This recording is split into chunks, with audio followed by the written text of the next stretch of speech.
wala na. I don't feel pain anymore. I don't get hurt anymore. No matter what the world throws against me, I'm not affected because I am with God and I follow holiness. You see, mga langga, salvation does not mean painlessness. It means holiness. Hi, langga. This is Jared. And this is Apple. Welcome to the Langga Speaks podcast. Join our beloved conversations about God's love and joy. Hello mga Langga, this is Jeric. This is Apple. Welcome to the Langga Speaks podcast, always ever late edition. So, how are you, Langga? Okay lang naman. Right now, and we're you, recording. How are you?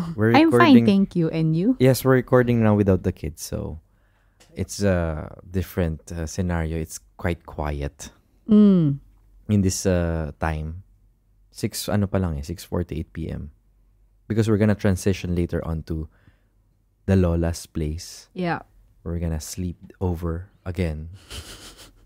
And it's been a good week. We were doing so something. So busy last weekend. Yeah, in the weekend, we gave a talk to Al-Ain. In Al-Ain. Super layo. Mga one and a half hour drive. Yeah.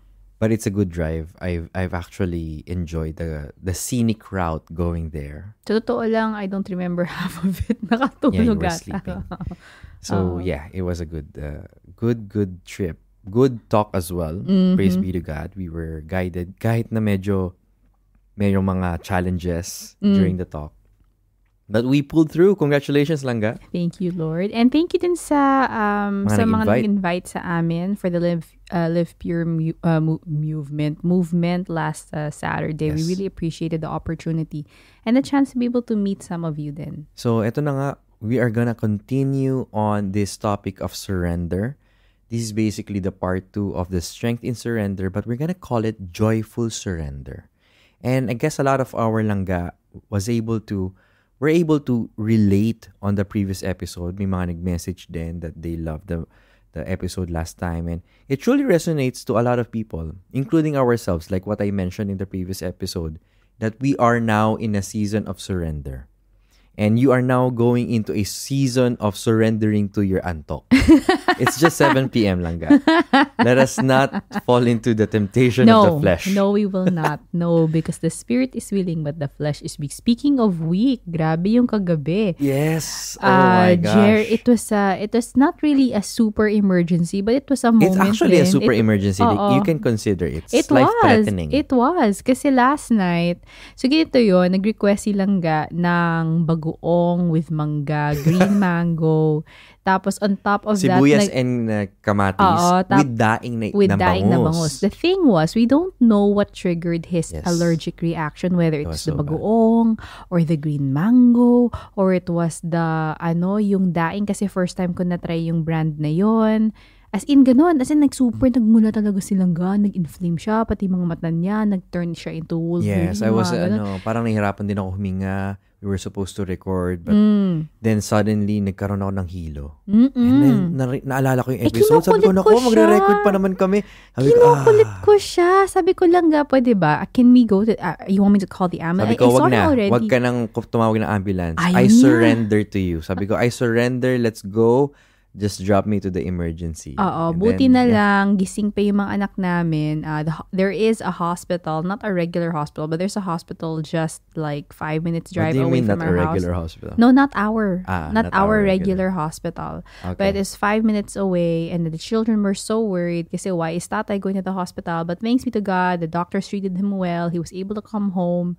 The kids were asleep nga lang, pero he was able to come home and he was safe. So, mga Langga, if you guys are allergic or whatever, please be aware, ha? It's not funny. Yeah, so that's why you have to surrender to go to sunod and don't be makulit, don't be matigas ang ulo, because prevention is better than cure. True. And so as we move on and move forward with this topic, last week we talked about strength in surrender.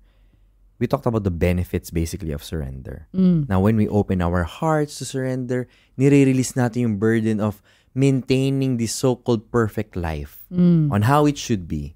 We learn how to love life, to love the life that we live in, and to let go of our faults and mistakes. Kumbaga, we learn also to forgive and not dwell on the past. So as we heard last episode, you see there's immense power in surrendering. It's through surrendering that we find the strength to carry through yung mga bagay-bagay, yung mga sitwasyon that can be really, really hard, because you see surrendering begets happiness. And sana in this week's episode, we can start that conversation with you, within you, to find and discover and desire for that inner power that can be achieved through surrender. So, kagabi, nung pinagdadaanan ko yung mag-isa sa emergency room, sinurrender mo ba ang aking kahinatnan sa Diyos? Ay, oo, nagdasal kami ng mga bata. I can't laugh right now. Like, my left is still sore. I don't know, maybe. My left, Your left, oo. Actually, it's his right, mga langga. Even my left and right hemisphere have exchanged. Oo. No, last night when I was watching, when I was actually watching, I was more concerned about yung worry ng mga bata. Kasi they were so concerned why they have to go to the hospital. And I kept reassuring them, God will heal your father, and you continue to pray and offer up the hands of the doctors and the nurses who will be taking care of tatay that he may come home. Ganyan. So, in a way na parang, na-reassure din sila that God will take care of you. Kaya nakatulog nga sila kasi ayaw nga nila matulog until nakauwi ka. So ako naman, first time ko mag-isa sa emergency ng ganun. Tapos, there was pain all over my body in the form of a super migraine. I feel like my head is being crushed in between. Tapos, I can feel my heartbeat. Do you feel my heartbeat? Waiting for you. Parang ganun yung, talagang rinig na rinig ko sa buong katawan ko. Like, every heartbeat, I can feel it. So, super palpitate ako. I think my blood pressure was 122. I don't know what that means. 122? Carry pa? Over what? I don't know. Basta 120 over 60 ata yung normal. Ewan ko, hindi ko alam. Basta anyway, sabi ng doktor na sobrang taas nga daw nung una kong pasok. Okay. Tapos, at the same time, I feel a burning sensation. So, anything associated to the pain that I was... Tapos, yung sinuses ko were all inflamed and everything. Yeah. So, it was a painful moment for me, at least. And the most painful moment for me is knowing that I cannot watch a new K-drama with you that night. Okay lang. Naman siya, na-mood naman siya tonight. Na-mood ba tonight? Oo. Kasi may papanoorin daw, may papanoorin daw kaming bagong K-drama. And I'm like, ano ba yan? Hindi kami makakapag-quality time ni Apple. Tapos dapat magre-record din kami kahapon. Ang dami ko hindi tapos hindi rin ako makakapag-voice over. And all of those things that is in my mind. And then I got to be reminded na, uy, ano ba? Lalagyan ka na ng IV. Surrender mo na yung ugat mo. And, I'm like, you know what? You just let go. I was so tempted to even continue my conversation with you on the phone. But then, they put a clip on me to monitor my BP and everything. Kaya hindi nga kita masyadong ginugulo. Yeah. I mean, I'm like, Lord, sige, ano ko lang to, surrender ko. But in the midst of that, I'm in the emergency room, and so I hear other people's issues with their health. And I mean, not to say not to compare, I'm not comparing, but hearing them, grabe, sobrang mas masakit pa yung pinagdadaanan nila kaysa sa pinagdadaanan ko during that time. And we can definitely find some power in the pain that we're going through. I mean, that's basically what I'm driving on to. Now, even though I am in the midst of pain, knowing that other people are also going through, if not more or less amount of pain, all of us can be holding on to a life that shouldn't be, that life shouldn't be painful. Yung parang lahat tayong mga tao, yung automatic mode natin is, dapat hindi ako makaramdam ng sakit. Dapat hindi ko pagdaanan to. Dapat palagi may masaya. Gamot. Dapat laging masaya. Dapat may gamot. But people in the emergency room, for example, you're not gonna be there working in an emergency room expecting that people will not have any form of pain. So it's the same as life, It is the same for everyone at some point, that unfortunately, no one is exempt from pain. The key to surrender is to find power in our pain. That after all, we are stronger than we think. Ikaw lang ga. You are stronger than you think. Baka sinasabi mo ngayon, hindi ko na kaya tong buhay na to. Hindi ko na kaya tong trabaho na to. Hindi ko na kaya tong tong relasyon na nandito ko ngayon, I don't feel that I'm worth it. I don't feel that I have the strength, the capacity to be loved again. But basically, you are stronger than you think. In 2 Corinthians 12 verse 9, It says there, "But he said to me, My grace is sufficient for you, for my power is made perfect in weakness. Therefore, I will boast all the more gladly of my weaknesses, so that the power of Christ may rest upon me." This is so, when we recognize the strength that only God can give, then we will find it, siguro not easier, but we would see the purpose in surrendering kahit masakit. Because there is a transformative power in our pain. When we recognize that even in the midst of our greatest suffering, our greatest trial, there is a purpose. Dietrich Bonhoeffer claimed that upon the loss of someone dear to us, God does not fill the void left in our lives, but rather allows the void and pain to remain.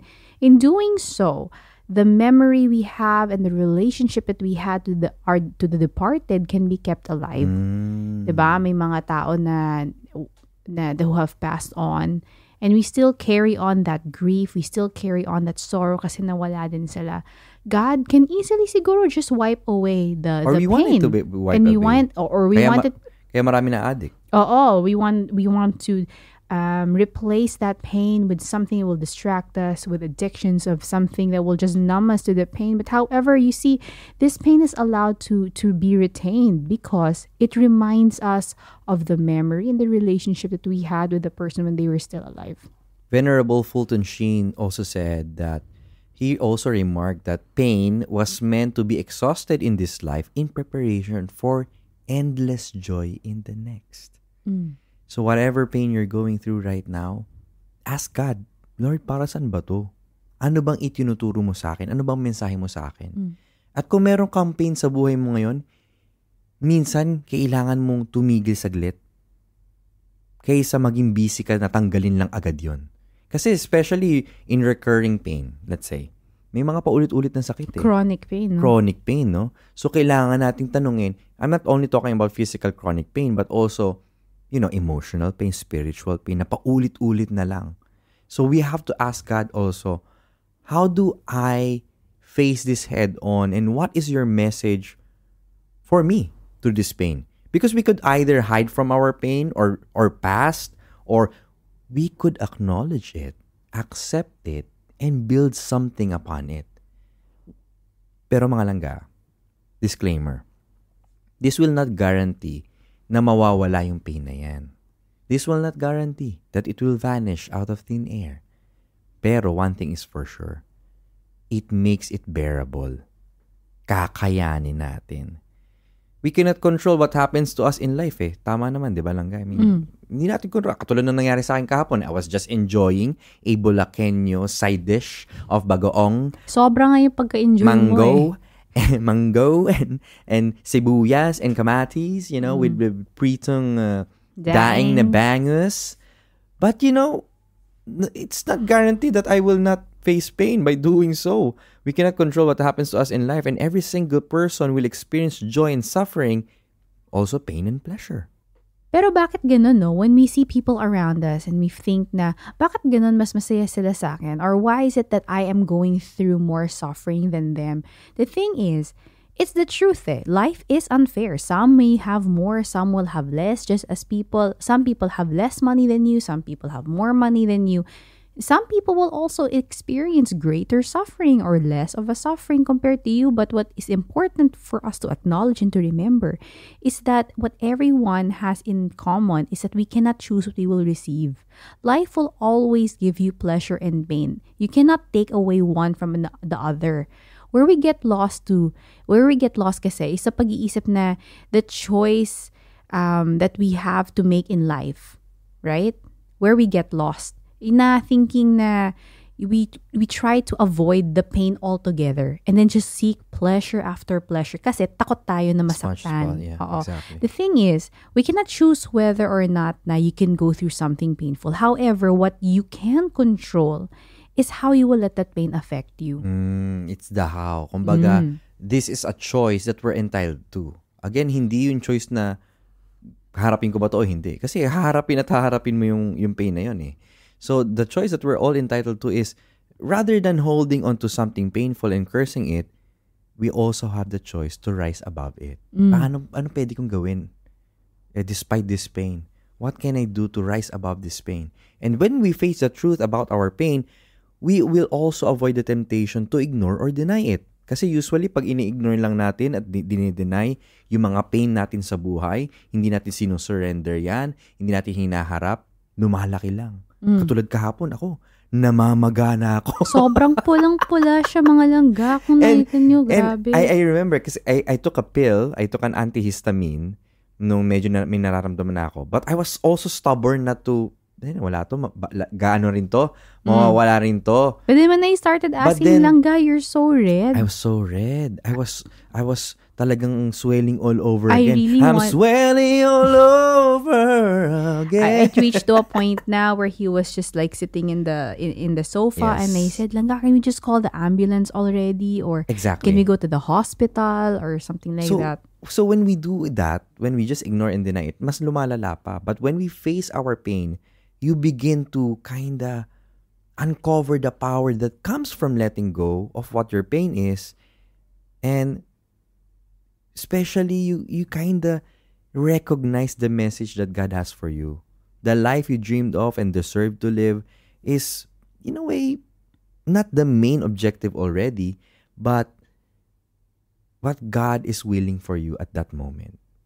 Our pleasure drives us to seek more pleasure. Alam naman natin yan. Pag bumili ka ng kape na 88 yung cup score, sabihin mo, ay, kailangan 89. Kailangan 90 plus. Kailangan Panama Geisha. Gumaganyan ka na, nagiging coffee snob ka na. Kala mo namang hindi ka nagsimula sa Nescafe. Or Ali Cafe. Exactly. But the difference is, pain, on the other hand, it drives us to build endurance, overcome adversity, and through that, we get to know ourselves more. Nagkakaroon tayo ng self-mastery. Example nito is winning a competition. Diba? Kunyari, ako ay Olympic champion. Ay, wow. Kung Olympic champion ka ng anong sport? Sige nga. Lato-lato.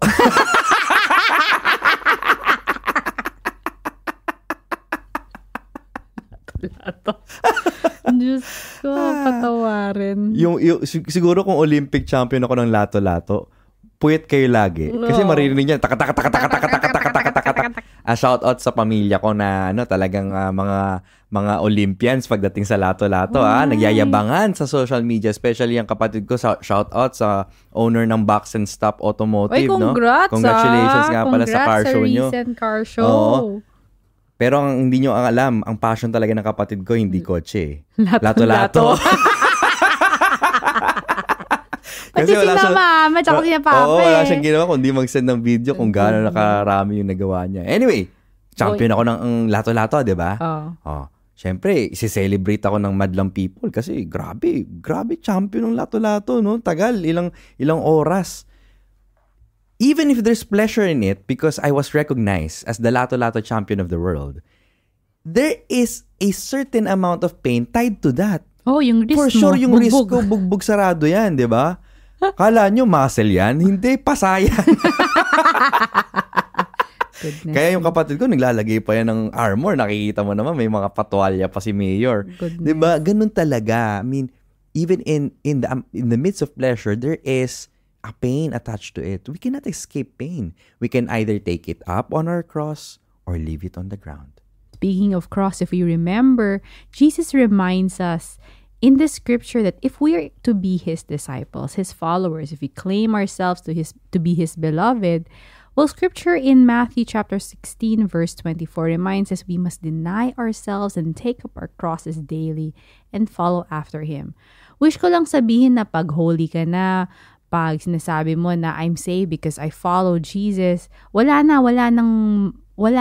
I don't feel pain anymore. I don't get hurt anymore. No matter what the world throws against me, I'm not affected because I am with God and I follow holiness. You see, mga langga, salvation does not mean painlessness. It means holiness. And in fact, the source of all holiness, the source of the source of our salvation, which is Jesus himself, suffered to show us the way to live on the cross. You know, being crucified, especially we as Catholics, Jeric also reminded everyone nung sa talk last Saturday, how we as Catholics, we venerate the cross not with the resurrected Christ, Jesus. We don't. Yeah. We venerate the cross with Jesus on a crucified there, and because he reminds with all us the blood, with all the suffering. Because it reminds us that this is the way to love. This is the way how God has shown us to love. And if God himself, Jesus himself, has shown us the way to love in this way, how can we expect not to undergo suffering ourselves? Langga, sinasabi sa'yo ng Diyos, hindi ito madali. This will never be easy. I mean, but facing and surrendering it all to Him requires us to resolve that pain moving into purpose can only be found deep in our souls. It will require a lot of prayer and strength. Choose to surrender and find strength in your struggle and hope in your hurt. But it takes a lot of amount of prayer and going deep inside within. In short, it is the determination to make the best out of the worst. God himself has given us the ultimate way, sabi mo nga, to turn this pain into purpose. So how do we go about transitioning to making this a joyful surrender? Well, we do it by gratitude. This is one of the sure signs of surrender. It may seem contradictory. It's a paradox. Now, when you are in the midst and the throes of the suffering, of the pain that you are going through, dun ka pa magsasabi, thank you, Lord. Correct. It's so hard. However, it is also what we are taught. It is also the truth. It is an essential ingredient to a joyful surrender. Hindi lang to scriptural hindi lang to faith-based. Kundi, researchers have also found that when we have gratitude, yun yung that's the most effective way to guard us against gloom, against sadness, against misery. Especially when you are at the height of your sadness, when you're able to still count your blessings, it keeps you from entering into yung downward spiral of your emotions. And it also gives you that positive outlook and to be able to say na no, something better is still going to happen. Yung mga research and studies have shown that people who score highly on itong mga indicators of being grateful, they're also able to report strong awareness. Yung aware ka sa mga nangyayari sa society, sa buhay nila. Hindi porket mapagpasalamat ka, wala ka nang pakialam. Exactly. Nire-recognize mo pa rin na may negative stuff. But you're still able to go above and beyond and see na no, not everything in my life is bad.